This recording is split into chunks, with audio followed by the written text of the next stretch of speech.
উপকারী বেশ কিছু কিচেন টিপস যা জেনে রাখলে কাজে আসবে সর্বদা। নাম্বার 1, রুটি বানানোর সময় আটার মধ্যে মিশিয়ে নিন সামান্য পরিমাণে তেল অথবা দুধ। এই কাজ করলে নরম তুলতুলে হবে রুটি। নাম্বার 2, রান্নার সময় যদি নুন বেশি হয়ে যায় তাহলে তরকারিতে দিয়ে দিন কয়েক টুকরো সিদ্ধ আলু, দেখবেন নুনের পরিমাণ একেবারে সঠিক হয়ে গেছে।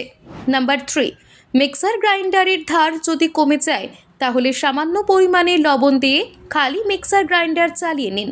এই কাজ করলে ব্লেডের পুরনো ধার ফিরে আসবে সহজে। নাম্বার 4, ডাল যদি প্রেসার কুকার থেকে বেরিয়ে আসে তাহলে দিয়ে দিন সামান্য পরিমাণে সরিষার তেল। নাম্বার 5, রান্না করতে গিয়ে অনেক সময় ওভেনের ওপর খাবার পড়ে গিয়ে নোংরা হয়ে যায়। এই সমস্যার হাত থেকে যদি মুক্তি পেতে চান তাহলে ওভেনের ওপর কিছুটা পরিমাণ নুন ছড়িয়ে দিয়ে বেশ কিছুক্ষণ রেখে দিন। এরপর ঈষৎ উষ্ণ জল দিয়ে মুছে নিলেই পরিষ্কার চকচকে হয়ে যাবে ওভেন।